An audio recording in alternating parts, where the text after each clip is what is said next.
Welcome to Silent Queen's Reckoning. I'm so glad you could join us today. Now let's dive right into the story. Chapter 1. The check for $74 million was still warm from the bank printer when Victor Hale told his pregnant wife to leave his house. Natalie Vale stood in the marble foyer with one hand pressed beneath her ribs, where the baby had begun to move whenever voices rose. Rain glittered against the tall glass doors behind her.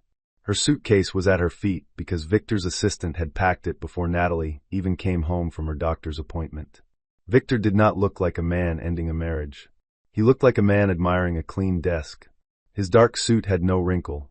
His silver watch flashed each time he turned the check between his fingers, and his mouth held the faint, satisfied curve Natalie had once mistaken for confidence. "You should be grateful," he said. "Most women in your position would get nothing." Beside him, Marissa Crane crossed one long leg over the other on the ivory bench near the staircase. She wore Natalie's emerald silk scarf around her throat. The scarf had been a birthday gift from Natalie's late grandfather, but Marissa touched it as if it were a trophy won in a private war. "Victor, don't be cruel," Marissa murmured, though her eyes were bright with enjoyment. "She's pregnant. She needs somewhere modest and quiet." Natalie looked from the scarf to Victor's face. 5 years of marriage had taught her every polished corner of him. The way his jaw tightened when he lied. The way he watched a room for witnesses before becoming kind. The way he enjoyed humiliation more when he could pretend it was business. "The house is mine," Natalie said quietly. Victor laughed once, short and sharp. "The house was purchased through Hale Residential Holdings. My company. My accounts. My lawyers. You signed what I put in front of you because you never understood money." Natalie felt the baby shift again. Not a kick this time. More like a warning from a tiny person already tired of listening to fools. On the console table lay the documents Victor had arranged for her. A separation agreement. A confidentiality clause. A demand that she vacate by midnight. A waiver of any claim to the $74 million settlement Hale Group had received that morning from its failed lawsuit against a supplier. That settlement was the reason for the performance. 3 months earlier, Victor had been pale and sleepless, pacing the bedroom at 2 a.m. because his company was drowning in debt. Natalie had offered help through a quiet family office she never named. Victor had refused when he believed the money came from her. Then he accepted when the offer returned through a private credit fund with an elegant logo and no visible connection to his wife. That fund had kept Hale Group alive long enough for the lawsuit to settle. Now Victor had the $74 million, and he wanted to erase the woman he thought had merely stood beside him. "I am 7 months pregnant," Natalie said. "You had your assistant pack my medication into a side pocket without checking the dosage. You changed the locks before I got home. Does your lawyer know you did that?"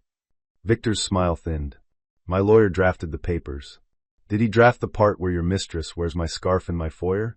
Marissa's cheeks flushed, but only for a second. She leaned back, lifted her chin, and smiled as if the word mistress were too small for her. "Exhaustion makes women dramatic," Marissa said, "especially when they have spent years pretending to be above everyone." Natalie did not answer her. She watched Victor, because in any betrayal there was a central coward, and all surrounding cruelty was decoration. "You can keep the old Volvo," Victor said. "I left the keys in your purse. I am not heartless." The old Volvo had belonged to Natalie's grandmother. Victor had laughed at it for years, calling it a charity case with wheels. He did not know the car was registered to a trust that owned half the street beneath his flagship office tower. Natalie bent slowly and picked up the separation agreement. The baby made her balance strange, and Victor did not move to help. Marissa watched as if hoping Natalie would stumble. The first page named her Natalie and Hale. That was the second mistake. Her legal name had never been Hale. In every serious document, she was Natalie Arden Vale, beneficiary and controlling steward of the Vale Ellison Consortium, a $36 billion private fortune built from logistics, medical infrastructure, ports, patents, and land Victor had walked across without once asking who owned the ground. Hale was the name she used at charity breakfasts and school board dinners. Hale was the name Victor liked because it made him feel like he had absorbed her. But paper remembered what men forgot. Natalie set the agreement back down. Her fingers were steady now. "I won't sign this." Victor's face hardened.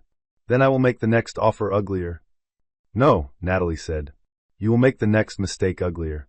For the first time, something uncertain moved behind his eyes. It vanished quickly. Men like Victor did not fear cliffs until the ground had already disappeared. Marissa stood, her heels clicking against marble. "Victor, she is trying to scare you. She has nowhere to go."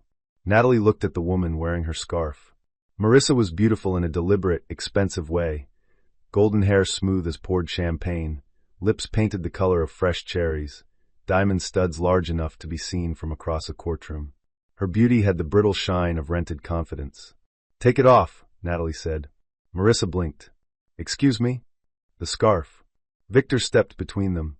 "Enough. You don't give orders here anymore." Natalie glanced around the foyer. The Italian marble had been selected by her grandmother. The chandelier had been restored by a craftsman paid through a Vail foundation. The portrait over the fireplace was a loan from a private collection, whose owner sent Natalie holiday cards every December. She gave a small, tired smile. "Victor, I never needed to give orders here." Her phone vibrated in her coat pocket. One message appeared on the screen from Eleanor Price, her chief counsel. "Are you safe?" Natalie typed with one thumb. "For now. Begin with the house." The reply came before Victor finished his next sentence. "Done." Outside, beyond the rain-streaked glass, 2 black cars rolled silently through the gate. Victor noticed the headlights and frowned. "Who is that?" Natalie picked up her suitcase, then paused because even now she would not let him believe she was running. Someone who reads documents before signing them. The doorbell rang through the house like a verdict. Chapter 2. Victor hated surprises unless he had paid for them. His frown deepened as the house manager hurried across the foyer, confused because Victor had already dismissed most of the staff for the evening. The older woman opened the door, and rain-cooled air swept inside with 3 visitors.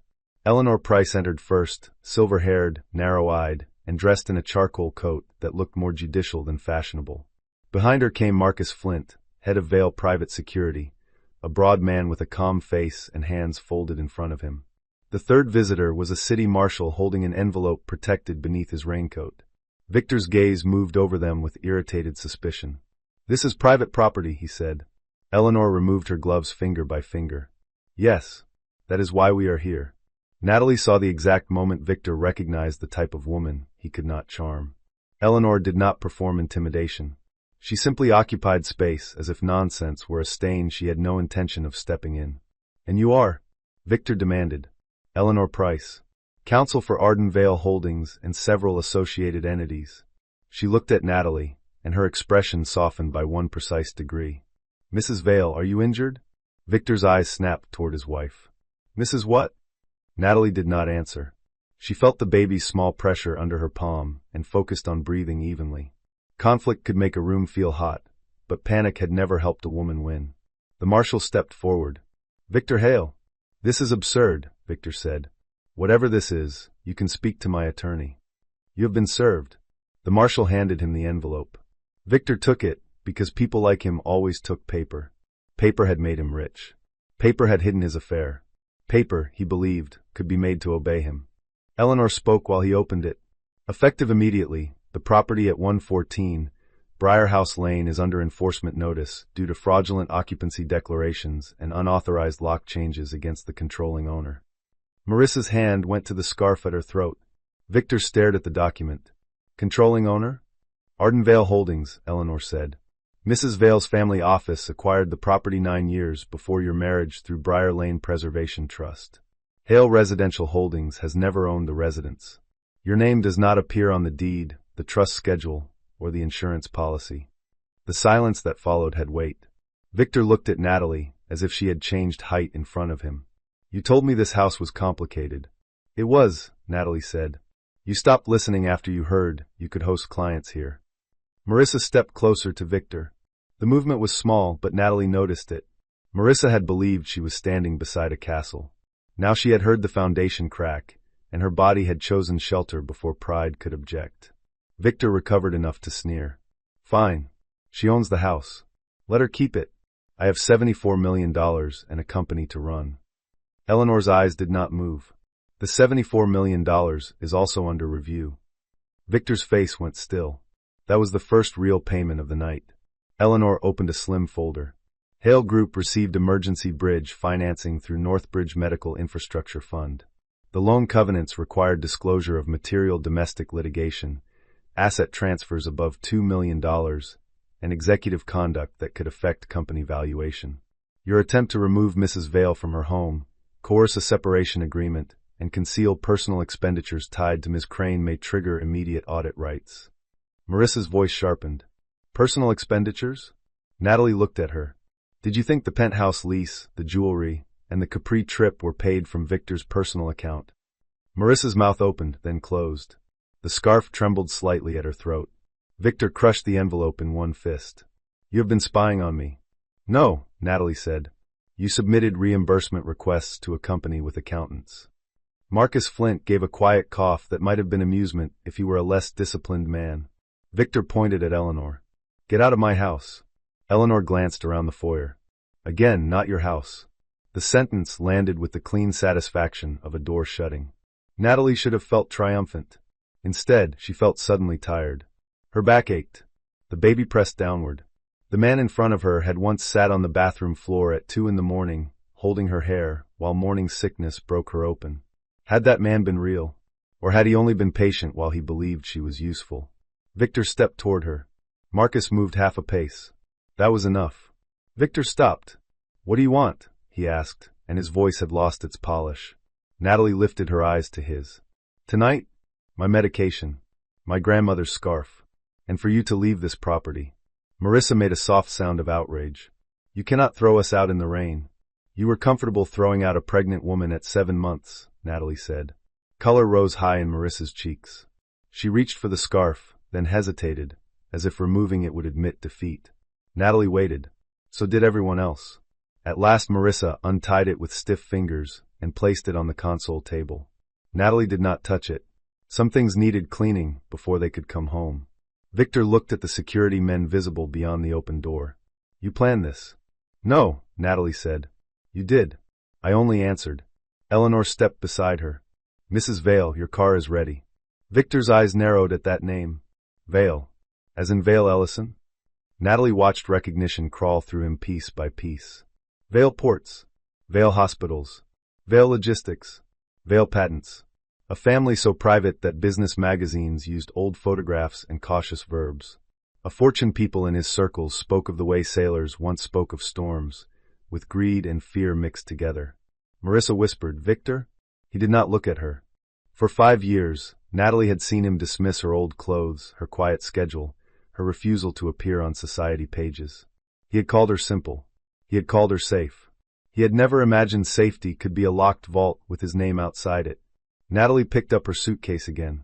You have 30 minutes, Eleanor told Victor. Anything belonging to Mrs. Vale or the residence stays.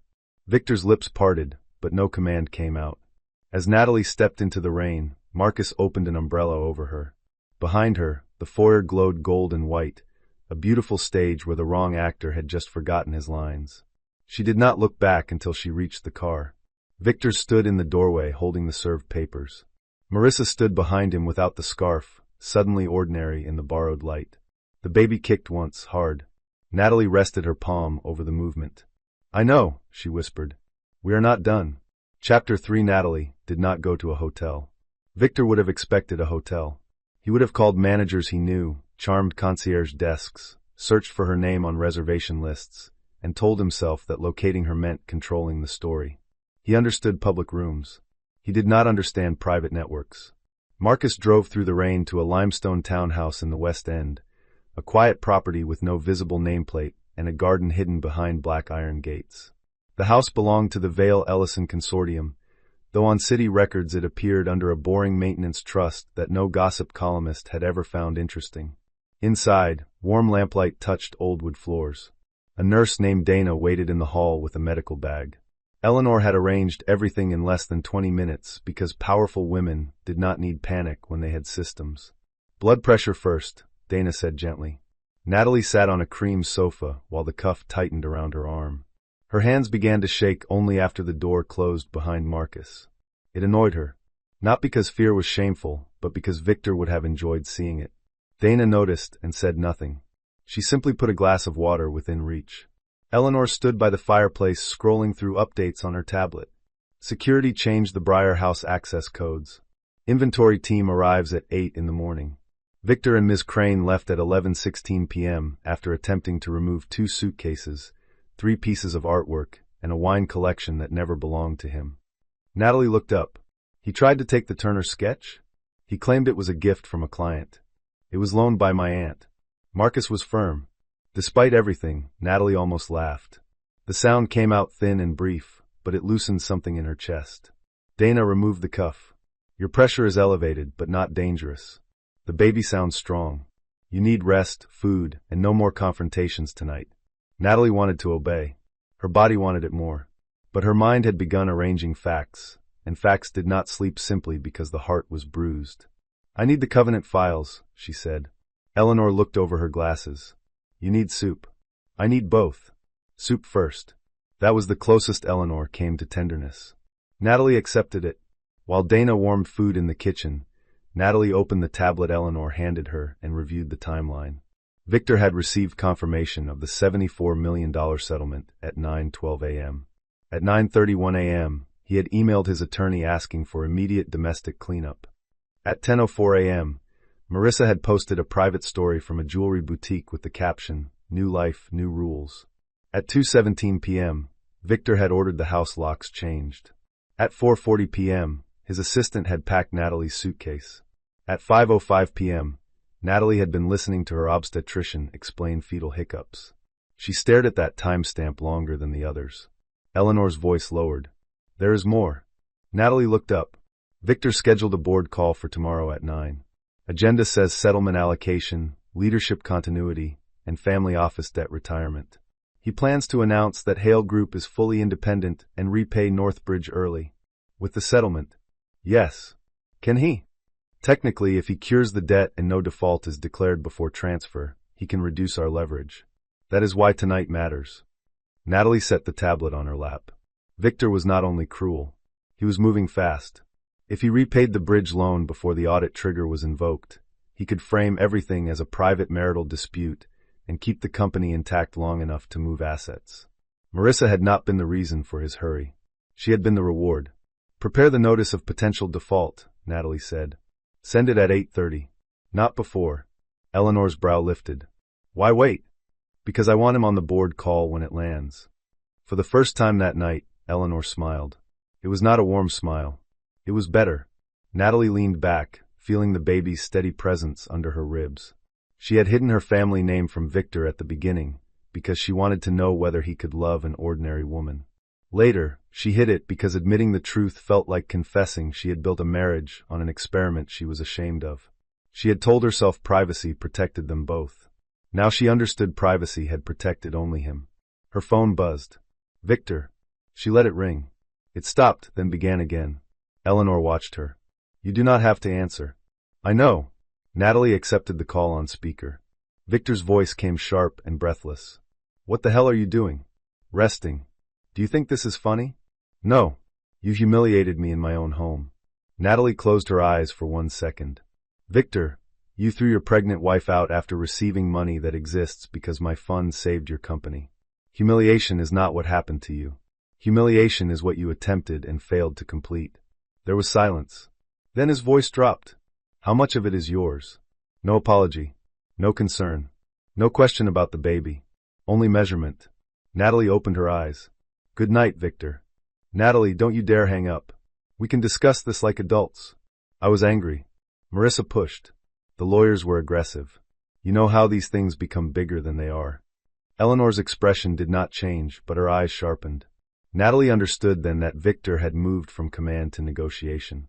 The speed of it was almost insulting. You changed the locks, Natalie said. A mistake. You packed my medication. I did not supervise that. You let another woman wear my grandfather's gift. It was a scarf. There it was. The smallest sentence, somehow worse than all the large betrayals. Natalie's hand stilled over her belly. No, she said. It was a warning, and I finally heard it. She ended the call. The townhouse became quiet except for rain and the faint sound of Dana setting a bowl on a tray. Natalie looked at Eleanor. Tomorrow he loses the story. And after that? Natalie touched the place where the baby had gone still, perhaps soothed by the return of silence. After that, he loses the room. Chapter 4. Victor opened the 9 o'clock board call with a smile broad enough to hide a battlefield. He sat at the head of the conference table on the 32nd floor of Hale Tower, framed by a wall of glass and a city washed clean by last night's rain. He had chosen the navy suit Natalie used to like, the one that made investors call him disciplined and journalists call him self-made. On the table before him lay the settlement summary, a repayment schedule, and a press statement describing Hale Group's triumphant return to strength. Triumphant was Victor's favorite word when someone else had paid the price. Around the table sat 6 directors, 2 senior executives, and his general counsel, Peter Lang, who had the bloodless complexion of a man paid to make bad ideas sound inevitable. Marissa was not supposed to attend, but she hovered in the adjacent glass office, wearing cream cashmere and diamonds she had no reason to own at 9 in the morning. Victor liked seeing her there. She reminded him what victory was for. "Ladies and gentlemen," he began, "yesterday Hale Group reached a $74 million settlement that changes our immediate future. I propose we use a portion to retire the Northbridge facility ahead of schedule, restore market confidence, and move forward without restrictive oversight." Board member Claudia Reyes frowned. "Ahead of schedule? We have pending expansion obligations." "Expansion requires independence," Victor said smoothly. "Northbridge served its purpose. Now we remove the leash." Peter Lang nodded. "The facility allows early repayment." "Then let's vote," Victor said. His phone lit up beside the folder. An email banner appeared. Notice of potential default and preservation demand. Victor's smile did not move, but his eyes did. Another phone chimed. Then another. Around the table, directors glanced down. Peter Lang opened the email first. His face changed so subtly most people would have missed it. Victor did not. Lawyers looked calm when things were expensive. Peter looked calm when things were fatal. "Peter?" Claudia said. Victor kept his voice light. "Probably administrative noise from Northbridge." Claudia read from her screen. "This notice cites executive misconduct, undisclosed related party benefits, coercive domestic conduct involving a protected family member, misuse of company resources, and attempted asset transfers." The room cooled. Victor's hand closed around his pen. "This is a personal matter being exaggerated." Another director, Owen Bell, scrolled rapidly. "They are demanding preservation of all emails, expense records, travel records, security footage, and communications with Marissa Crane." Marissa's head lifted behind the glass. Claudia looked toward the office. "Why is Ms. Crane here?" Victor's jaw tightened. "She is a consultant on brand partnerships." "Since when?" Owen asked. "Since I hired her." "Through what approval process?" Victor's pen snapped between his fingers. It was a small sound, but everyone heard it. Peter cleared his throat. "We should pause before any vote." "No," Victor said. "We will not let a lender interfere with leadership decisions because my wife is angry." Claudia's eyes sharpened. "Your wife is connected to Northbridge?" Victor did not answer quickly enough. In boardrooms, a delayed answer often carries more truth than a confession. The conference room door opened. Eleanor Price walked in with a younger attorney and a court reporter. Behind them came Natalie. She wore a black maternity dress beneath a camel coat, her hair pinned low at her neck, her face pale but composed. There was no jewelry on her except a thin gold band on her right hand, an old family ring she had stopped wearing after Victor said it looked unfashionable. Every person at the table stood except Victor. Natalie noticed. So did everyone else. "This is a closed meeting," Victor said. Eleanor placed a folder on the table. "Not to the controlling creditor exercising audit rights." Peter Lang stood halfway. "We have not acknowledged default." "You do not need to acknowledge gravity for it to function," Eleanor said. Owen Bell coughed into his fist. Natalie remained near the door. She did not take a seat. Her presence unsettled Victor more than an argument would have. He had prepared for tears, accusations, perhaps threats. He had not prepared for stillness. Claudia looked from Natalie to Victor. "Mrs. Hale, are you representing Northbridge?" Victor almost smiled at the mistaken name, perhaps hoping the error would shrink her. Natalie answered before he could. "My name is Natalie Arden Vale. I am the controlling steward of the Vale Ellison Consortium, which owns the majority interest in Northbridge Medical Infrastructure Fund." No one moved. Outside the glass walls, the city continued without mercy. Claudia sat down slowly. Owen whispered something that sounded like a prayer. Peter Lang looked at Victor with the exhausted resentment of a lawyer whose client had hidden the one fact that mattered.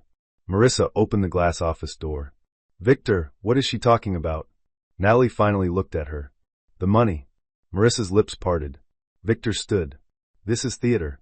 "No," Natalie said. "Theater was last night. This is governance." Eleanor distributed documents. For the record, Mrs. Vale is not here to manage a domestic dispute. She is here because company resources appear to have been used for undisclosed benefits to Ms. Crane, because executive judgment has been materially compromised, and because Mr. Hale attempted to use a settlement funded by creditor support to exit oversight while concealing relevant conduct. Victor leaned forward on both hands. Natalie, stop this. The word this carried everything he did not want named. Stop the audit. Stop the exposure. Stop being someone larger than the woman I could dismiss. Natalie met his eyes. Yesterday you told me most women in my position would get nothing. The room held its breath. Today I am here to determine whether your company still gets anything. That was when Victor finally understood the $74 million had never been the end of his crisis. It had been the bait he swallowed whole. Chapter 5. Marissa Crane had imagined many versions of this morning. In the best version, Victor announced a clean future, signed something impressive, and took her to lunch where people noticed the diamonds at her ears. In another, Natalie cried on the phone, and Victor looked burdened but relieved. In every version, Marissa became the woman chosen after the dull wife failed to hold a powerful man. None of her versions included standing behind glass while that wife introduced herself as a $36 billion problem.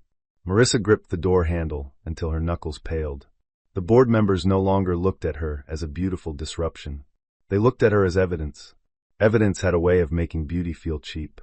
Victor turned toward Natalie, lowering his voice as if intimacy could be used like a curtain. Can we speak privately? No, Natalie said. You owe me that.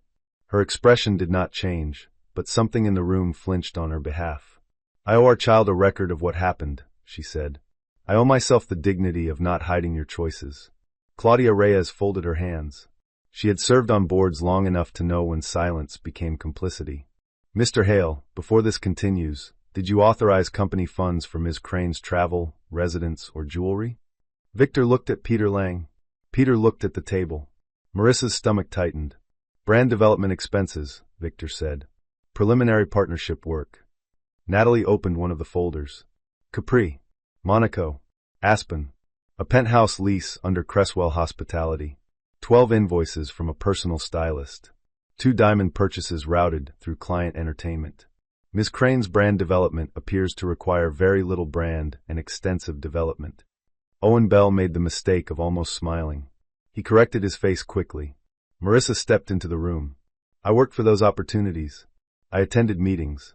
Eleanor turned a page. You attended one meeting in Monaco. It lasted 40 minutes. The invoice submitted afterward included a 6-night suite, 2 spa treatments, and a private yacht deposit. Marissa's face burned. I did not submit invoices. Victor did, Natalie said. Marissa looked at him. There are moments when betrayal changes direction in a room. Natalie saw it happen. Marissa had thought Victor was generous because he adored her. Now she understood he had used company paperwork to buy her, then planned to call her a consultant when the bill came due. Victor felt the shift and hated it. Do not look at me like that, he snapped at Marissa. You enjoyed every second. The room became very still. Marissa stepped back as if he had slapped her. Her smugness cracked, and beneath it Natalie saw something young and frightened. Not innocent, not harmless, but frightened. Natalie did not pity her enough to forget what she had done. She pitied her enough to know Victor had made her disposable too. Claudia looked at Peter. Counsel, does the board have authority to appoint an independent committee? Peter swallowed. Yes. Victor rounded on her. You are not serious. I am very serious, Claudia said. The creditor has demanded preservation. Our CEO is implicated. We need independent review before any settlement allocation. This company has my name on it. Natalie spoke softly. That is becoming one of its liabilities. Victor's face darkened. Careful. Marcus, waiting outside the room, shifted into view through the glass. Natalie did not glance back. She did not need to. Owen Bell leaned forward. Mr. Hale, did you ask Mrs. Vale to sign away claims to the settlement last night? Victor's silence returned. Eleanor slid a copy of the separation agreement across the table. This document was presented to Mrs. Vale at approximately 7:30 p.m. after her access to her residence had been interfered with and her personal medication packed by Mr. Hale's staff. Claudia read the first page. It names her incorrectly. Among other defects, Eleanor said. Peter closed his eyes for 1 second. Victor jabbed a finger toward Natalie. She hid who she was. For 5 years she lied. That accusation finally touched something raw. Natalie looked at him for a long moment. Her voice stayed even, but the room felt the restraint inside it.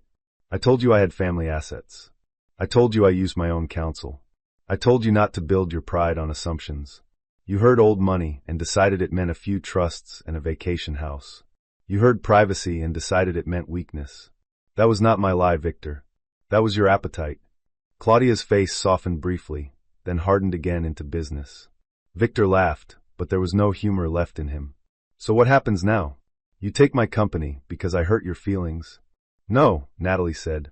If Hale Group survives, it will be because the employees, vendors, and patients depending on your infrastructure deserve better than your feelings. That mattered. Hale Group was not merely a vanity company. Its divisions supplied hospital equipment, rural clinic systems, and emergency transport software. Victor had built parts of it well before ambition curdled into entitlement. Natalie would not burn thousands of livelihoods just to warm her hands at his downfall. But she would not allow him to hide behind those livelihoods either. Eleanor addressed the board. Northbridge is prepared to forbear from immediate acceleration if the board forms an independent committee, freezes discretionary executive compensation, preserves the settlement funds in escrow, and places Mr. Hale on administrative leave pending review. Victor stared. Administrative leave? Claudia looked around the table. One by one, directors avoided Victor's eyes. That was how power left him. Not with shouting. With people deciding he was no longer the safest place to stand. All in favor of forming the committee and accepting interim conditions? Claudia asked. Hands rose. Not all at once. That would have been merciful. They rose one by one while Victor watched. Marissa stood by the glass door, diamonds trembling at her ears. Natalie felt no joy exactly. Joy belonged to cleaner victories. This was something heavier, a necessary correction made in front of witnesses. Victor's chair scraped back. You think this is over? He said. Natalie gathered her folder. No. I think this is finally documented. Chapter 6 by noon, the story had begun to leak. It did not break all at once. It seeped through private text chains, investor calls, executive assistants, and one junior analyst who posted the phrase Hale Board Emergency on an industry forum before deleting it too late. By 3, 2 business reporters were calling Hale Group's communications office. By 4, Victor's photograph had vanished from the company's homepage carousel. Natalie spent the afternoon at the townhouse with Dana nearby, Eleanor on video calls, and a cup of ginger tea cooling untouched beside her. She reviewed documents while pretending not to feel each wave of emotion. Anger was simple. Betrayal was not. Betrayal had rooms inside it. One room held Victor teaching her to make risotto badly on their second anniversary, both of them laughing at the smoke alarm. Another held him last night, telling her most women would get nothing. She could not yet reconcile those rooms. Perhaps she never would. At 5:20, Eleanor ended a call and looked up. Victor retained crisis counsel. Good, Natalie said. Maybe someone will advise him to stop speaking. He did not. Natalie closed her eyes. Eleanor turned the tablet toward her. A statement had been sent from Victor's personal media contact to 3 journalists. It described him as the victim of a calculated deception by a spouse who concealed extreme wealth while positioning herself to seize a company after a private marital conflict. Natalie read it twice. The first time as a wife. The second time as the woman who would answer. He is calling me a predator, she said. Yes. While I am pregnant with his child. Also yes. Dana appeared in the doorway. Blood pressure. Natalie almost protested, but Dana's face allowed no negotiation. She submitted to the cuff while Eleanor waited. The numbers were high again. Dana frowned. You need a break. Natalie looked at the statement. Victor had always understood optics. He knew a hidden fortune could be framed as manipulation. He knew some people would resent a woman with money more than a man who used it. He knew pregnancy made her sympathetic, so he would recast himself as trapped. He was not clever enough to win, but he was cruel enough to wound. We answer once, Natalie said. No emotion. Timeline, documents, child safety, governance. Then nothing. Eleanor nodded. Already drafted. Of course she had. The response went out at 6. It did not mention Marissa by insult, only by documented role. It did not call Victor abusive, only described actions, lock changes, packed medication, attempted coerced agreement, undisclosed expenses, audit triggers. It confirmed Natalie Arden-Vale's identity, and stated her priority was protecting her child, lawful process, and the employees whose work should not be jeopardized by executive misconduct. At 6:15, the first reporter wrote, "Victor Hale's accusation may have backfired." At 6:20, someone posted a photo of Marissa entering the Hale Tower that morning with the caption, "Brand Development." At 6:30, Marissa called Natalie. Eleanor saw the name and raised an eyebrow. Natalie stared at the screen. "Put it through." Marissa's voice came without its usual velvet. "I did not know about the medication." Natalie said nothing. "I did not know he changed the locks before you came home from the doctor." "But you knew he was married." A quiet breath crossed the line. "Yes." The honesty surprised Natalie more than any excuse would have. Marissa continued, "He told me you had an arrangement. That you stayed married for appearances. That the baby was complicated." The word landed cold. Natalie looked toward the window where evening pressed blue against the glass. "What did he say about the baby?" Marissa was silent too long. "Tell me," Natalie said. "He said he was not sure it was his." For a moment the room narrowed to a point. Dana stepped closer, seeing Natalie's face change. Victor had not only betrayed her. He had prepared a story for the child. A shadow waiting before birth. Natalie inhaled slowly. Her hands wanted to shake, so she folded them. "Why are you calling me?" Marissa's voice broke around pride. "Because he just told his lawyers I handled the invoices. He said I demanded the purchases. He said I manipulated him." Natalie was not surprised. That made it uglier. "Did you?" "I liked the gifts," Marissa said, quieter now. "I liked being chosen. I was stupid and vain and cruel to you. But I did not steal from his company." Natalie believed the last sentence. Not because Marissa deserved belief, but because Victor's pattern was already visible. He distributed blame the way he distributed affection, only when it benefited him. "Preserve everything," Natalie said. "Messages, emails, receipts, voice notes. Do not meet him alone. Get your own lawyer." Marissa sounded startled. "You are helping me?" "No. I am helping the truth stay intact." There was a small, ragged laugh. "You really are not what he said." Natalie's mouth tightened. "Neither is he." After the call ended, Dana checked the baby's heartbeat. Strong, steady, alive. Natalie listened with one hand over her eyes. Eleanor waited until the monitor was put away. "Do you want to add the paternity smear to the record?" Natalie thought of her child one day reading headlines, old statements, court filings. The instinct to protect rose like fire. "Not publicly," she said. "Not unless he forces it. My baby is not a weapon." Eleanor nodded, approval flickering beneath her professional calm. That night, Natalie slept badly. She dreamed of doors locking and unlocked them one by one until she woke before dawn with a clear thought. Victor had taken her silence as emptiness. Now he would learn silence could be storage. Chapter 7 The Independent Review began with emails. Emails are dangerous because people write them while believing tomorrow will be kind. Victor's inbox was a museum of confidence. He had directed assistants to categorize Marissa's travel under client development. He had asked finance to smooth out jewelry receipts. He had told Peter Lang that Natalie's signature would be easy because she did not like conflict. That line made Eleanor pause. Natalie read it without expression. She did not like conflict. That part was true. What Victor failed to understand was that disliking conflict had made her patient, observant, and difficult to provoke into mistakes. By the third day, the review had enough to freeze Victor's access to company discretionary accounts. By the fourth, the board extended his leave. By the fifth, 3 creditors besides Northbridge requested briefings.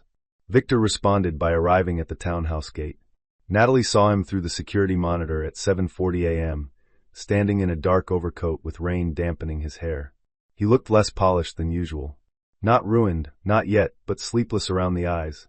A man discovering that money could buy doors but not always open them. Marcus appeared in the hall. "He says he needs 5 minutes. Eleanor, on speaker from her office, said, "Absolutely not." Natalie watched Victor press the intercom again.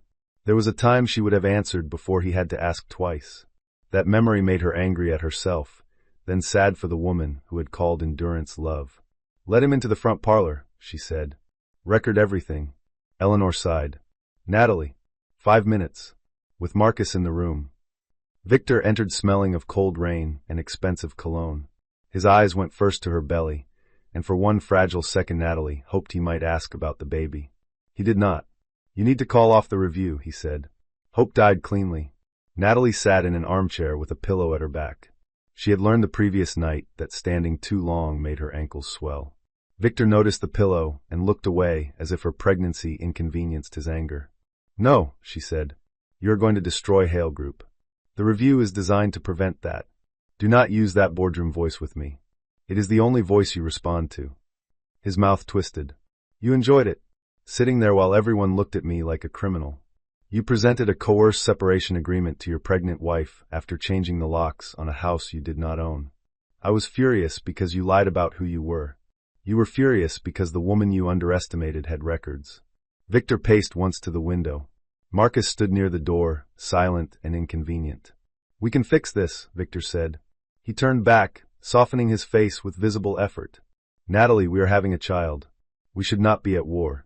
The word child in his mouth made her body go still. "Then say it," she said. "Say what?" "Say you did not tell Marissa you questioned whether the baby was yours."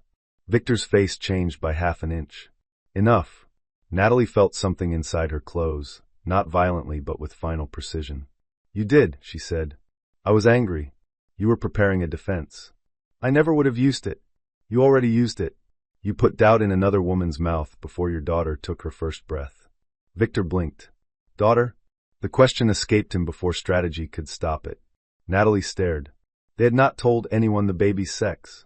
She had found out at the appointment the afternoon he packed her suitcase. She had planned to tell him over dinner, before she discovered dinner had been replaced by exile. For the first time, grief broke through her composure. "Yes," she said. "A daughter." Victor's expression flickered. Shock. Calculation. Maybe a thin blade of regret. "Natalie?" "No." He stepped toward her. Marcus moved. Victor stopped, anger returning because grief gave him no advantage. "You cannot cut me out of my child's life. I am not trying to, but you will not use her to reach me, my assets, or my decisions. You think a custody court will like this?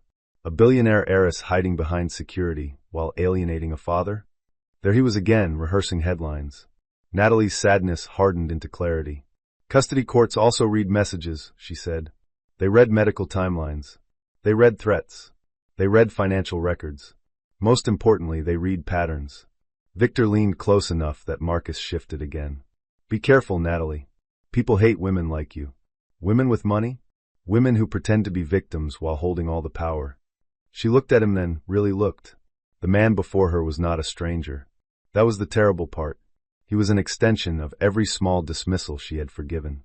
Every joke about her old clothes. Every complaint that her caution made him feel judged. Every time he had called her calmness cold, because it resisted his version of events. "Power," she said quietly, "is not the same as safety. Last week I was living with a husband who could smile at me over breakfast and plan to remove me by dinner. Yesterday I learned he told another woman our child might not be his. I have resources, Victor. That is why you failed. But do not confuse your failure with my protection." For once, he had no immediate answer. Natalie stood slowly. "Your 5 minutes are over." Victor's eyes dropped to her belly again. "I want to be told when she is born. Through counsel." The words hit him harder than she expected. Maybe because they were not angry. They were administrative. He had been moved from husband to case file. Marcus opened the door. Victor paused at the threshold. "You will regret humiliating me." Natalie sat back down, exhausted but steady. "No," she said. "I regret trusting you. The humiliation is yours." Chapter 8. The first public hearing was not supposed to be dramatic. It was a preliminary injunction proceeding in a commercial court, scheduled to address preservation of Hale Group settlement funds and access to records. The courtroom had beige walls, practical lighting, and the stale hush of expensive disputes. Still, by 9 in the morning, every seat was filled. Reporters lined the back. Hale employees sat together in tense clusters. Marissa arrived in a dark suit with no diamonds, flanked by her own attorney. Victor entered last, wearing the careful sorrow of a man coached to appear wounded but not weak. Natalie arrived through a side entrance with Eleanor. She wore navy, flat shoes, and no visible sign of wealth beyond the quality of the coat that draped around her shoulders. Her pregnancy could no longer be hidden. The courtroom saw it before they saw her face. The whispering changed. Victor saw it too. His jaw flexed. The judge, Honorable Miriam Sloan, had a reputation for disliking theater. That was why Eleanor wanted this courtroom. Judge Sloan did not reward volume. She rewarded receipts. Peter Lang argued first. He described Northbridge's actions as disproportionate and personally motivated. He said Hale Group risked severe harm if settlement funds remained frozen. He referred to Natalie as Mr. Hale's estranged spouse more often than necessary, each time attempting to shrink her from creditor principal to angry wife. Judge Sloan let him speak for 12 minutes before asking, "Counsel, did Mr. Hale disclose his marital conflict before attempting repayment of the Northbridge facility?" Peter hesitated. "The conflict was private. That was not my question." Natalie watched Victor's fingers tighten on the table. Peter adjusted. "No, Your Honor. Did he disclose the expenses associated with Ms. Crane? They were categorized as business development." "That also was not my question." The courtroom became very quiet.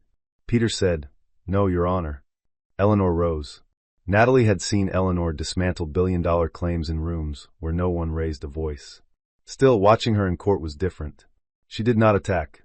She arranged facts so neatly that the opposing side appeared to have walked into a cage and locked it themselves. "Your Honor," Eleanor said, "this is not a case about a lender disliking a borrower.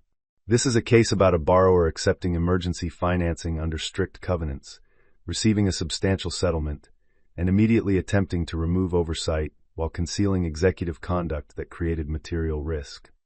She presented the timeline. Settlement confirmation. Domestic removal. Separation waiver. Lock change. Marissa expenses. Early repayment agenda. Each item was simple. Together, they formed a shape no apology could soften. Then Marissa's attorney stood. Victor turned sharply. Marissa did not look at him. Her attorney requested permission to submit preserved communications relevant to expense authorization and representations made by Mr. Hale. Judge Sloan allowed it. Peter objected. Judge Sloan overruled him before he finished. The messages appeared on the courtroom monitor. Victor to Marissa, "Let me handle accounting." "You are worth it." Victor to Marissa, "Once settlement clears, Natalie signs and disappears. Then no one can question what I spend on my future." Victor to Marissa, "If she fights, we raise doubts about the pregnancy and her hidden money. Public hates a lying heiress." The last message changed the air. Natalie's ears rang. She had known the substance. Seeing the words enlarged above a judge's bench was different. For 1 second, she was not a consortium steward or creditor principal. She was a mother reading a threat against a child who had not yet opened her eyes. Her hand moved to her belly. Across the room, Victor looked at the monitor as if someone else had written his private thoughts in his voice. Judge Sloan's face did not change, but her pen stopped moving. Peter whispered fiercely to Victor. Victor shook his head once, his composure cracking. "That is taken out of context." Judge Sloan looked over her glasses. "Mr. Hale, you will not speak from counsel table unless instructed." He sat back, flushed. Eleanor did not gloat. She simply said, "Your Honor, we request continued preservation of settlement funds, expedited forensic review, and an order preventing destruction or alteration of corporate communications." Judge Sloan granted nearly everything, not because Natalie was wounded, because Victor had been foolish enough to document the wound as strategy. When the hearing ended, reporters surged toward the hallway. Marcus formed a path. Natalie moved slowly, aware of cameras, aware of whispers, aware of Victor behind her. "Natalie!" His voice followed her. She stopped despite Eleanor's warning glance. Victor stood a few feet away, pale with anger and something like fear. "You let her submit private messages." Natalie looked at Marissa, who stood near the wall trembling but upright. "No," Natalie said. "You wrote them. You are turning everyone against me. You keep confusing exposure with betrayal." A reporter lifted a phone. Eleanor stepped forward, but Natalie raised one hand. She would not give a speech. Speeches fed headlines. But some sentences deserved witnesses. "You tried to make my daughter a rumor before she was born," Natalie said. "Remember that when you wonder why the door closed." Victor's face emptied. Natalie walked away. Outside, courthouse steps gleamed after another morning of rain. She paused at the top, breathing carefully while cameras clicked. The baby moved beneath her coat, a small insistent roll. Natalie looked down and whispered, "I heard you." Chapter 9. The injunction changed everything except Victor's pride. Hale Group's settlement funds moved into escrow. The independent committee hired forensic accountants. Victor's access badge was deactivated so discreetly that he learned of it only when the elevator refused to rise above the lobby.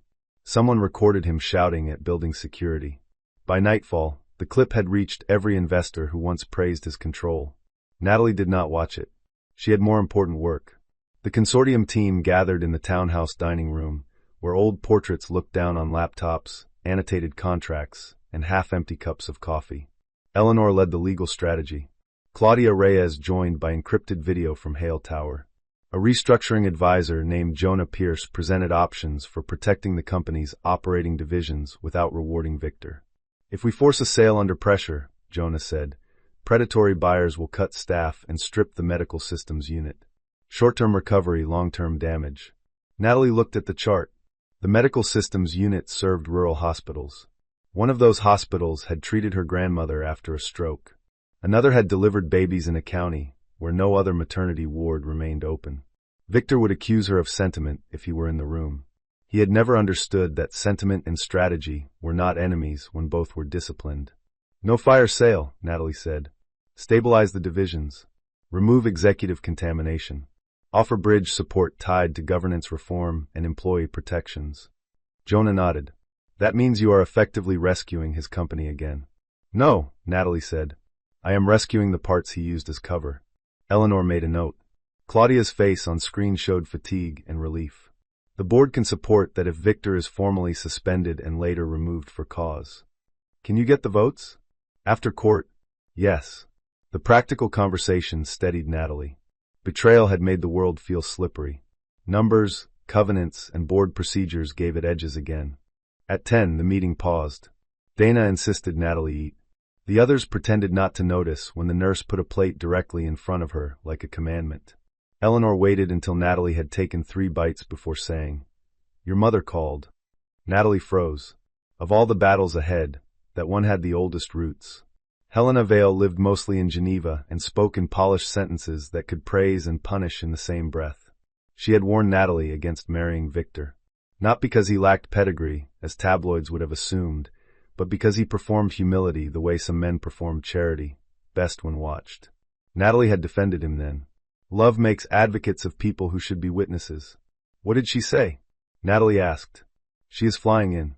Of course she is. Eleanor's mouth softened. She asked if you were safe. Natalie looked down at her plate. And after that? She asked whether you wanted her to bring the old blue nursery quilt. That undid Natalie more than the court messages. She put down her fork, pressing 2 fingers beneath her eyes. Her mother was difficult, proud, and often cold in the way women become when generations have punished them for warmth. But the blue nursery quilt had belonged to Natalie's father, then Natalie, and now perhaps to her daughter. Eleanor tactfully studied her notes. Natalie recovered after a moment. Tell her yes. At 11:30, a new email arrived from Victor's counsel proposing confidential settlement discussions. The offer was insulting in its confidence.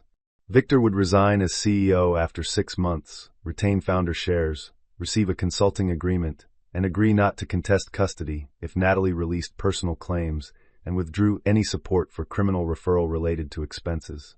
Eleanor read it aloud with increasing dryness. Jonah said, He wants a golden parachute wrapped in a parenting threat. He wants time, Natalie said. For what? She considered the question. Victor had lost access to company accounts. His public image was cracking. Marissa had turned over messages. The board was moving. What did men like him do when control failed? They found a stage. Check tomorrow's calendar, she said. Eleanor searched. Hale Group Annual Leadership Summit. It was supposed to open tomorrow evening at the Meridian Hotel. Natalie leaned back. Can he still attend? Claudia answered from the screen. Technically yes, unless the board bars him. The summit includes employees, vendors, press, and regional partners. There it was. Victor would not win in court. He would try to win the story in public. He would stand before employees and cast himself as the founder under attack by hidden wealth. He would use their fear as a shield.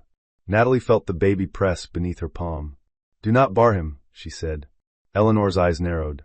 Natalie, if he wants a stage, let him step onto one with lights. Claudia looked wary. That could be risky. So is letting him rehearse persecution for 6 months.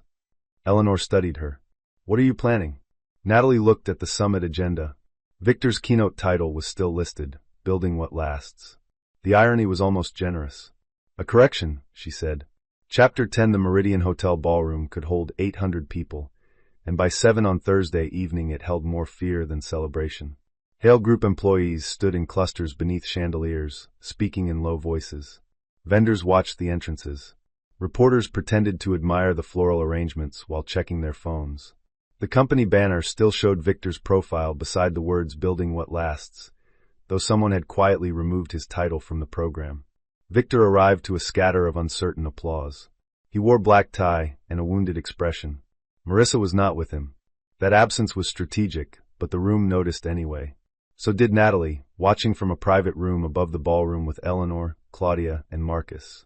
On the monitor, Victor moved through the crowd shaking hands. He paused longer with employees, touching shoulders, lowering his head as if receiving condolences. He was good at this.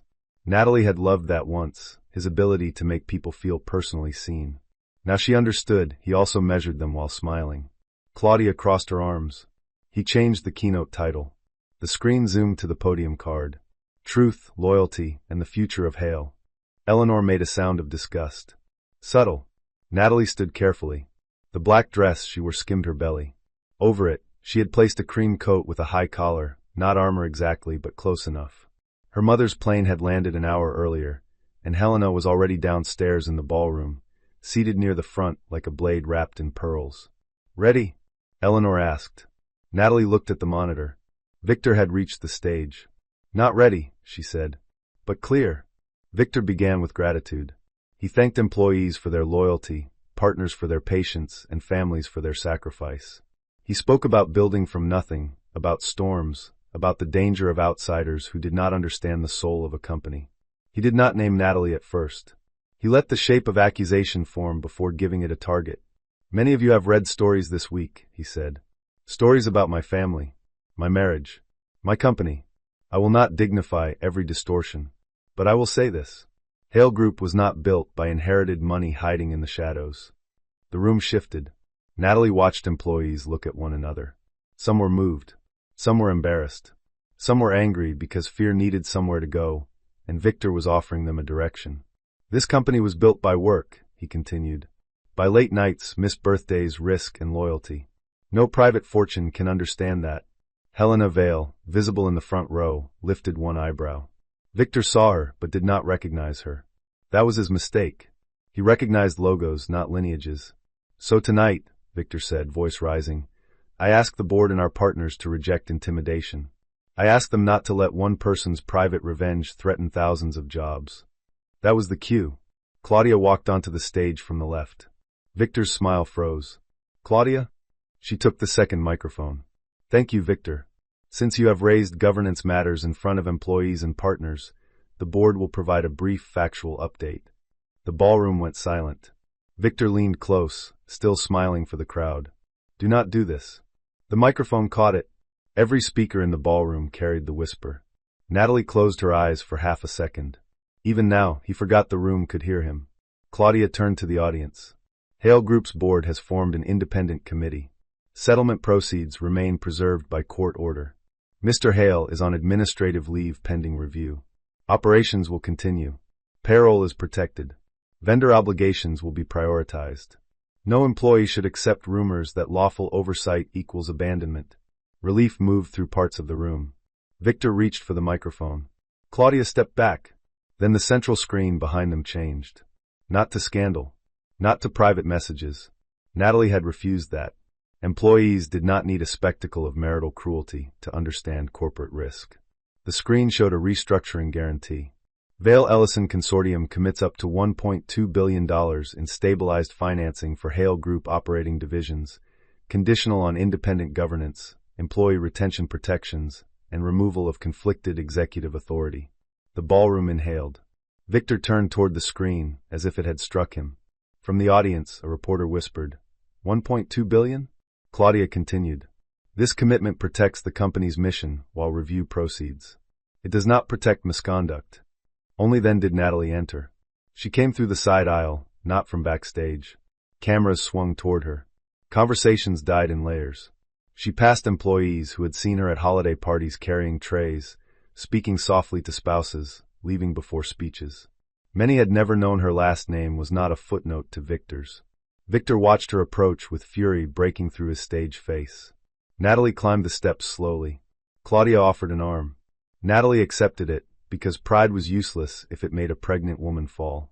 At the podium, she did not look at Victor first. She looked at the employees. "I will be brief," she said. Her voice was not loud, but the microphone carried it cleanly. Hale Group's work matters. The clinics that receive your systems matter. The patients who never know your names matter. Your jobs should not be held hostage by one man's private choices, including choices made against me. Victor's lips tightened. Natalie turned slightly, enough to include him without giving him the center.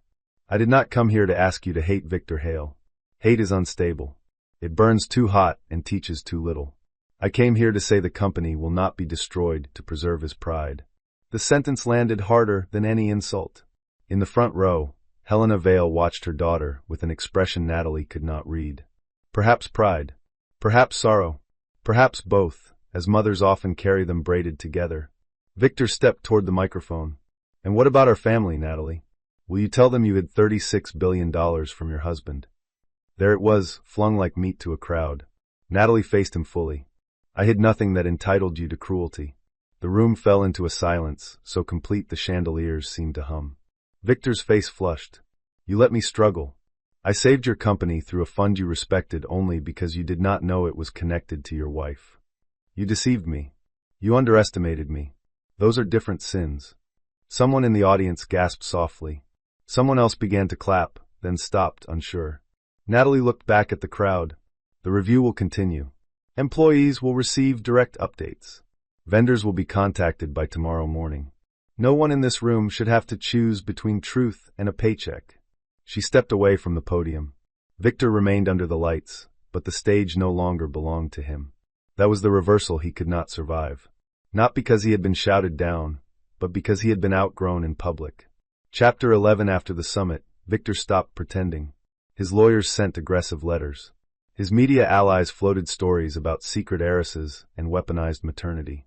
A retired executive gave an anonymous quote claiming Natalie had always seemed cold.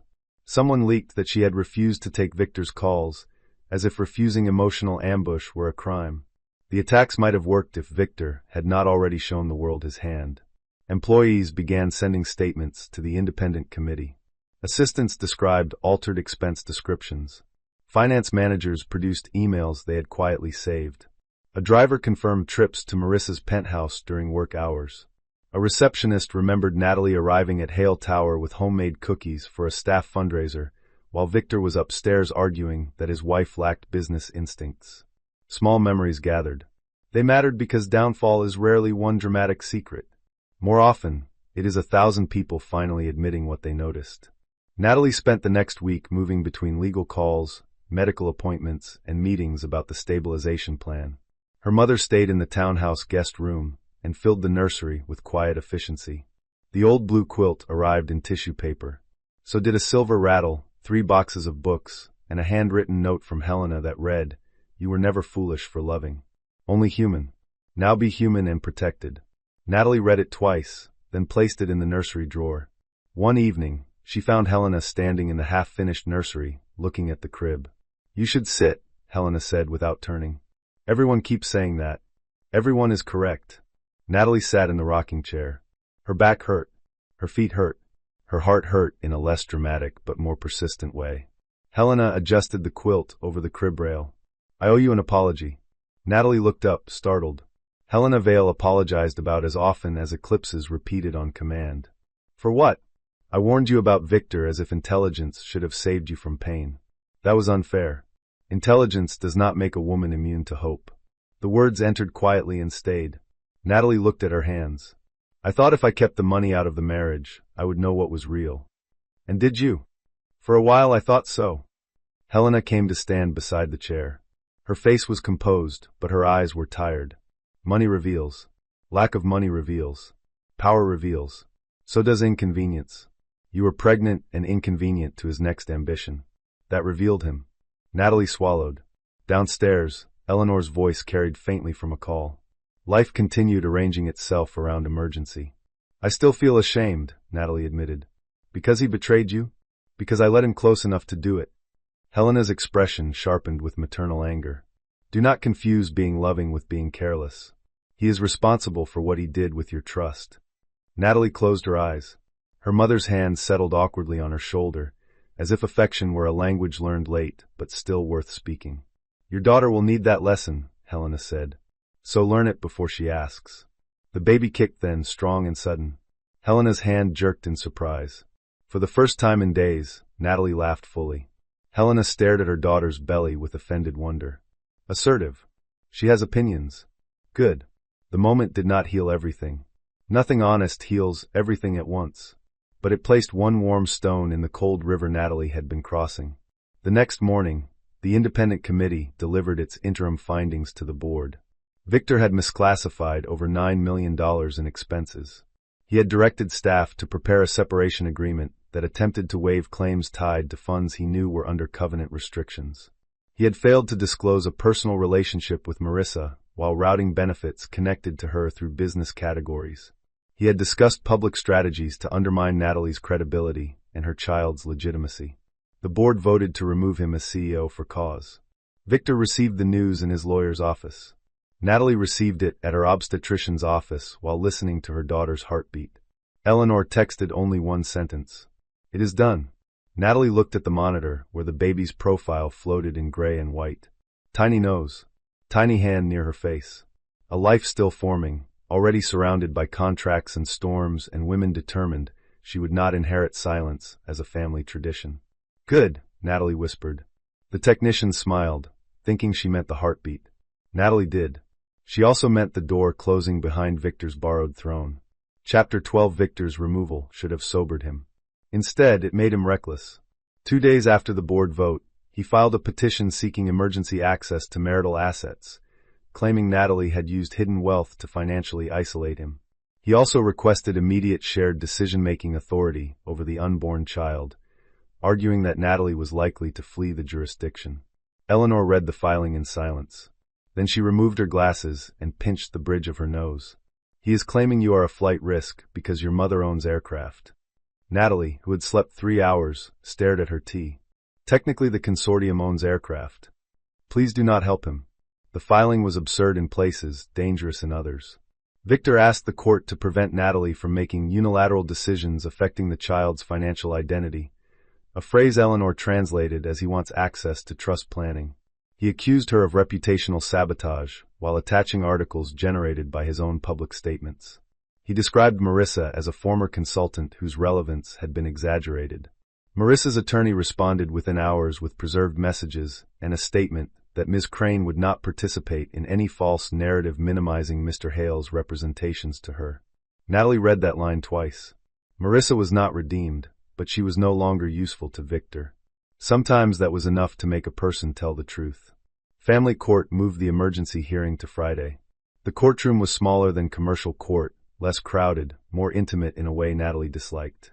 Matters of children should have felt protected, but the room held too many strangers with folders full of private pain. Victor arrived with a new legal team and a softer suit. He had shaved carefully. He carried no visible anger, only wounded fatherhood. It was his best performance yet. When he saw Natalie, his expression shifted into concern. She almost admired the discipline of it. The judge, a practical man named Robert Klein, began by reminding both parties that the child was not yet born and the court would not entertain theatrics. Victor's attorney stood. She argued that Natalie had concealed extraordinary wealth, initiated public actions that destabilized Victor's employment, and surrounded herself with security that limited communication. She described Victor as eager to co-parent and devastated by exclusion from medical updates. Judge Klein looked at Natalie. Mrs. Vale, has Mr. Hale been informed of major medical developments? Eleanor rose. Through counsel, Your Honor. Given documented threats to challenge the child's legitimacy for strategic reasons, direct communication has been limited. Victor lowered his head, the image of a wounded man enduring slander. Eleanor submitted the message from the courtroom monitor in the commercial hearing. If she fights, we raise doubts about the pregnancy and her hidden money. Public hates a lying heiress. Judge Klein read it once, then again. Victor's performance thinned. His attorney said quickly, Your Honor, that message was sent in anger during a marital breakdown. Judge Klein looked over the page. Was the child also conceived in anger, counsel? Because the message concerns a child. No one answered. Natalie felt the baby move, and placed both hands over her belly. She did not want to cry in court. She did not want Victor to see tears and convert them into leverage. But the room blurred briefly anyway. Then Judge Klein asked Victor directly, "Mr. Hale, do you dispute sending this message?" Victor stood.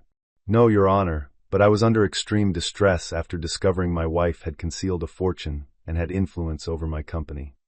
"So your response was to threaten doubt over paternity?" "I did not intend to follow through." Judge Klein's face remained neutral. "Intent is comforting to the person who caused harm. Less so to the person harmed." Victor flushed. The judge continued, "At this stage, the court will not issue orders giving either party control over unborn child trust planning.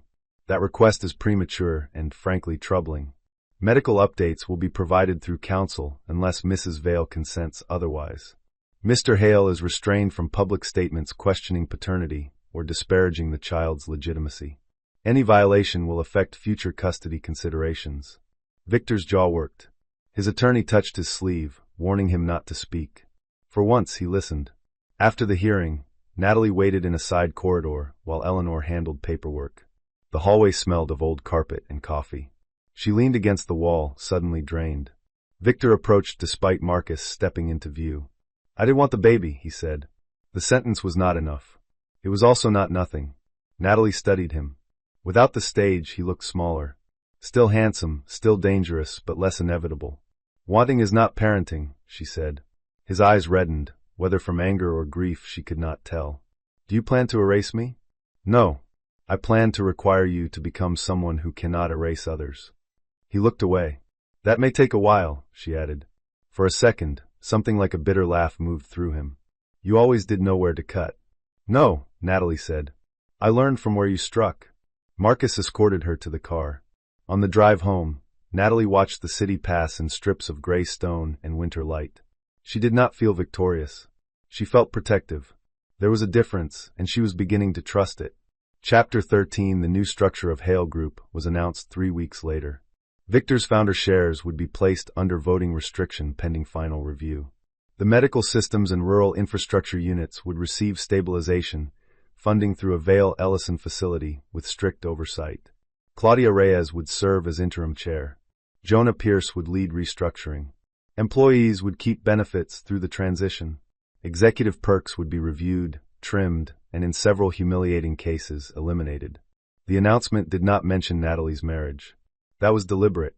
The work was bigger than Victor, and Natalie refused to make every rescued paycheck a footnote to his affair. Still, the public understood enough. Headlines wrote themselves. Pregnant heiress saves company after husband's ouster. Hale Group founder removed after mistress expense scandal. The $36 billion wife Victor Hale never saw coming. Natalie hated the last one least, though Eleanor said that was because it sounded like a bad movie and bad movies at least knew they were fiction. Marissa disappeared from the city for a while.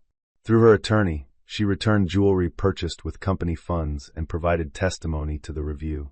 She also sent Natalie one handwritten note. "I cannot undo what I participated in. I can only stop lying for him. I am sorry for the scarf." Natalie kept the note in the legal file, not the memory box. Apologies had places. Not all of them were intimate. Victor moved into an apartment owned by a friend and began consulting with a reputation firm. His first attempt at a comeback interview was canceled after the interviewer insisted on asking about the paternity message.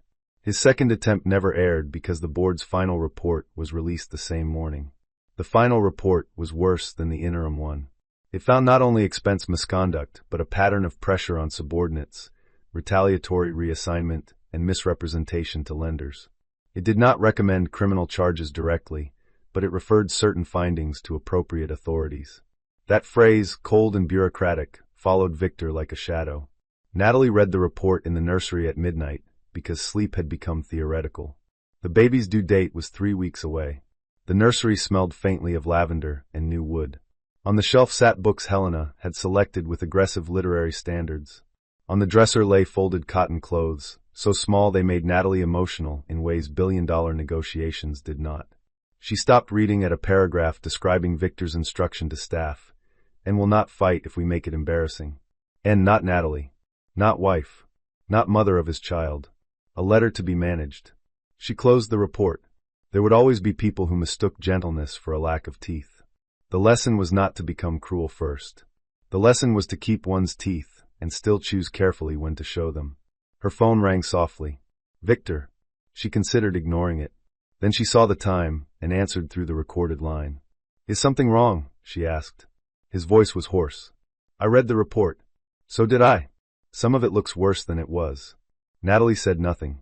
He exhaled. Most of it was exactly what it was. That was new. She waited. I am not calling to fight, he said. My lawyer told me not to call at all. Your lawyer is improving. A faint broken sound came through, almost a laugh, almost not. I found the sonogram picture, Victor said. The one from the appointment that day. It was in the side pocket of the suitcase. Natalie closed her eyes. She had wondered where it went. I did not know, he said. You chose not to know. Yes. The word sat between them, small but real.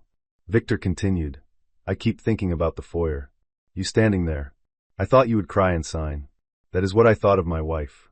Natalie looked at the crib. Why are you telling me this? Because for the first time, I do not know how to make it sound better. She had no answer for that. Maybe there was no answer. He said, I want to be told when she comes. Through counsel if that is all you allow. But I want to know. I will not challenge paternity. I told my lawyers to put it in writing. Natalie's throat tightened despite herself. That is the minimum, she said. I know. Did he? She did not know. But the sentence did not reach for sympathy, and that made it more tolerable. Good night, Victor. Natalie? She paused. Is she healthy? At last, the question. Late. Insufficient. But aimed at the child rather than the fortune. Natalie rested a hand over her belly. Yes. Victor breathed out. Good, he said, and then very quietly, thank you. The call ended. Natalie sat in the nursery silence for a long time afterward. Forgiveness did not arrive. Neither did rage. Only a tired awareness that people could be monstrous in one chapter and still human in another. That did not restore trust. It only made the truth less simple. Her daughter would need the less simple truth one day. Not yet. For now, she needed warmth, milk, safety, and a mother who had finally stopped apologizing for surviving with resources intact. Chapter 14 Labor began during a board update. Jonah was explaining vendor continuity when Natalie felt the first unmistakable contraction wrap around her spine and tighten across her abdomen like a hand closing. She stopped mid-note, placed her pen down, and stared at the screen. Eleanor, who had developed an alarming ability to read Natalie's breathing, said, How far apart? Do not start. That was not an answer. Helena appeared in the doorway, already holding Natalie's hospital bag. 7 minutes. I have been timing. Natalie looked at her mother. You have been timing my contractions without telling me? You were busy. Jonah's face on the screen went pale. Should we adjourn? Yes, Eleanor said. No, Natalie said. Everyone ignored her. The ride to the hospital was not cinematic. There was traffic. Natalie cursed once with such precision that Marcus, driving, pretended sudden interest in the windshield. Helena sat beside her in the back, one hand offered but not forced. Natalie took it during the third contraction and nearly crushed her mother's fingers. Good grip, Helena said tightly. Do not make this a leadership metaphor. I would not dare. At the hospital, privacy protocols unfolded around her. Dana was already there. Eleanor notified Victor's counsel that labor had begun, as agreed. Natalie focused on one step, then another, then the impossible arithmetic of pain and time. Hours narrowed her world to breath, instruction, pressure, and the fierce animal knowledge that her body was no longer an object in anyone else's story. It was a gate. It was work. It was hers. At 2:18 a.m., her daughter was born. The baby entered the world with a furious cry and a full head of dark hair. The doctor placed her on Natalie's chest, warm and slippery and astonishingly real. For a moment, every legal document, headline, betrayal, and board vote fell away. There was only the weight of a new life and the wild rearrangement of love. Natalie cried without restraint. Helena cried too, though she later denied it with aristocratic commitment. Hello, Grace, Natalie whispered. She had chosen the name the night after court. Not because grace meant softness, but because true grace was not passive. It was the strength to remain whole, without becoming what hurt you. Grace Vale Hale blinked at the world as if unimpressed by its previous management. Eleanor arrived at dawn with coffee she was not allowed to bring into the room, and flowers she pretended someone else had selected. Victor's written acknowledgement had come through counsel at 3:04 a.m. No paternity challenge. No media statement. Request for a photograph if and when Natalie consented.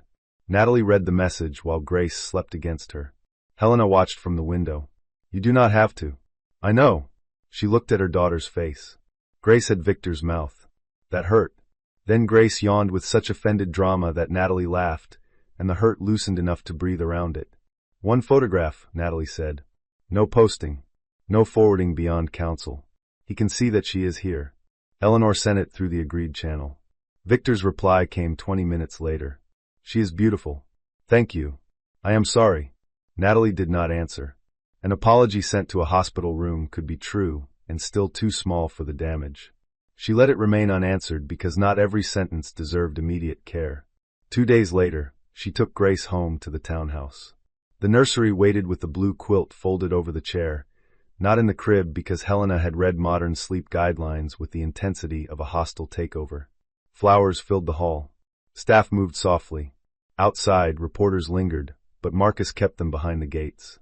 The world wanted the image of the billionaire mother bringing home the heir after scandal. Natalie wanted a shower and 6 hours of sleep. Grace wanted milk and expressed that desire like a shareholder revolt. Life became smaller and larger at once. In the weeks that followed, Natalie attended meetings in 10-minute bursts between feedings. She approved the final stabilization facility, while Grace slept in a bassinet beside the desk. She signed trust documents that protected her daughter's future without turning her into a prize. She reviewed custody proposals that allowed Victor supervised visits at first, with a path toward more if he complied with therapy, parenting education, and non-disparagement orders. Eleanor called the terms firm. Helena called them generous. Natalie called them necessary. Victor met Grace for the first time in a quiet family center with a social worker present. Natalie watched through a one-way window. He entered looking older. Not ruined in the satisfying way people imagine, but stripped of performance. When the social worker placed Grace in his arms, his face broke. He did not look toward the window. He did not make the moment about being watched. He whispered something Natalie could not hear. Grace slept through it. Natalie cried then too, silently, where no one could use it. Love for a child does not erase what a man did to the child's mother. But if it becomes real, it can become one reason he stops doing harm. Natalie did not trust that possibility yet. She simply allowed it to exist under supervision. That was enough for one day. Chapter 15. 6 months later, Hale Group no longer looked like Victor's monument. The sign on the tower remained, but the company beneath it had changed. Claudia became permanent chair. Jonah completed the restructuring without mass layoffs. The Rural Hospital Systems unit expanded under the Vale facility and won a public health contract Victor had once dismissed as too modest. Employees received retention bonuses funded partly by clawed-back executive perks. The company was not perfect. No company was. But it was no longer arranged around one man's appetite. Victor settled most civil claims. He surrendered voting control tied to disputed shares, repaid misclassified expenses, and agreed to a 5-year bar from executive roles in companies receiving Vale Ellison financing. Authorities continued reviewing certain referrals, which meant his future remained uncertain in a way money could not immediately repair. Marissa relocated to Boston and, according to her attorney, began working for an actual communications firm where invoices meant what they said. Natalie wished her no harm and no closeness. Briar House was restored room by room. Natalie did not move back immediately. For months, she could not think of the foyer without hearing Victor's voice telling her to be grateful. Then one spring morning, she carried Grace through the front door while sunlight poured across the marble, and the house felt different. Not innocent. Reclaimed. The emerald scarf, cleaned and folded, rested in a drawer in Natalie's dressing room. She did not wear it. Perhaps Grace would one day if she wanted. Perhaps not. Inherited things should be invitations, not chains. On the anniversary of the night Victor tried to exile her, Natalie hosted a small dinner at Briar House. Not a gala. Not revenge theater. Just Helena, Eleanor, Dana, Marcus, Claudia, Jonah, and a few friends who had loved her quietly before the world learned her name. Grace sat in a high chair wearing a bib decorated with tiny lemons. She banged a spoon against the tray whenever conversation became too serious. She has your boardroom style, Claudia said. Efficient? Natalie asked. Terrifying. Helena looked pleased. After dinner, Natalie stepped into the foyer alone. The chandelier glowed above her. Rain tapped softly at the glass doors, just as it had that night. For a moment memory overlaid the present. Victor with the check, Marissa with the scarf, the suitcase at Natalie's feet, the baby moving beneath her palm. She waited for pain. It came, but changed. Less like a blade, more like a scar under weather. Behind her, Grace laughed in the dining room. The sound moved through the house and altered it. Natalie understood then that survival was not the same as returning to who she had been before. That woman had loved with hope and hidden with fear. The woman standing in the foyer now loved with boundaries and protected without apology. She was not harder in the way Victor had predicted. She was clearer. Her phone buzzed with a message from Victor. Grace's pediatric update had gone through the parenting app that morning. He had responded, "Thank you. She looks happy." Natalie considered the words. They contained no demand, no performance, no hook hidden beneath concern. Progress, perhaps, or simply restraint. She no longer needed to decide quickly. She typed back, "She is." That was all. In another life, she might have written more. In this one, she had learned the mercy of enough. Eleanor appeared in the doorway with 2 cups of tea. "You vanished." "Just thinking." "Dangerous habit." Natalie accepted a cup. "It saved me." Eleanor looked around the foyer. "No. You saved you." The habit helped. They stood together in companionable silence. At last Eleanor said, "Do you ever regret not burning him completely?" Natalie watched rain trace silver lines down the glass. "Some days," she admitted. "Then I remember Grace will grow up asking who we became after we were hurt. I want an answer that does not depend on destruction." "Very noble. Very annoying." Eleanor smiled. Natalie looked back toward the dining room, where Grace had begun conducting the adults with her spoon. A $36 billion fortune could buy privacy, lawyers, houses, aircraft, and entire futures rearranged on paper. It could not buy the moment a child laughed in a room, once used to humiliate her mother. It could only protect the path toward that moment. Victor had thought $74 million gave him permission to discard her. He never understood that money was never Natalie's greatest asset. Her greatest asset was the part of her he mistook for weakness. The patience to watch, the discipline to wait, and the courage to leave the door with her head high before returning to change the locks herself. That night, after everyone left and Grace slept beneath the careful glow of the nursery lamp, Natalie stood beside the crib and touched the blue quilt folded over the chair. "You will hear many stories about power," she whispered to her daughter. "Some people will tell you power is loud. Some will tell you it is cruel. Some will tell you it belongs to whoever can take the most." Grace slept on, one tiny fist curled beside her cheek. Natalie smiled. "They are wrong. Power is knowing what you can destroy and choosing what you should protect. Power is leaving before bitterness becomes your home. Power is refusing to let someone else's betrayal become the shape of your heart." Outside, the rain stopped. Morning would come with more work, more documents, more imperfect conversations, more life insisting on itself. Natalie was ready for all of it, not because she had never been broken, because she had learned that being broken open could reveal where the light had been waiting. She turned off the lamp, left the nursery door slightly open, and walked down the hall of the house that had always been hers. Chapter 16. The following summer, Natalie returned to Hale Tower for the first time without lawyers. The lobby had changed. Victor's portrait was gone, replaced by a wall of employee photographs from clinics, warehouses, call centers, and field installations. Grace slept against Natalie's shoulder in a pale cotton dress, one hand curled around the collar of her mother's jacket. The security guard at the desk smiled at the baby before remembering who Natalie was and straightening too quickly. "Good morning, Mrs. Vale." Natalie smiled back. "Good morning, Aaron." He looked startled that she remembered his name. She remembered many names. Quiet women often did. Upstairs, Claudia was hosting a small ceremony for the rural systems team. Their software had helped reopen 2 maternity units in counties that had almost lost them. No one mentioned Victor in the speeches. That absence felt less like erasure and more like recovery. The work had survived him, and survival had given it new ownership. Near the windows, Natalie saw a young analyst whisper to another employee while glancing her way. Years ago, that might have made her retreat. Now she simply adjusted Grace on her hip and walked over. "Is there a question I can answer?" she asked. The analyst blushed. "Sorry. I was just saying I heard you saved the company." Natalie looked around the room.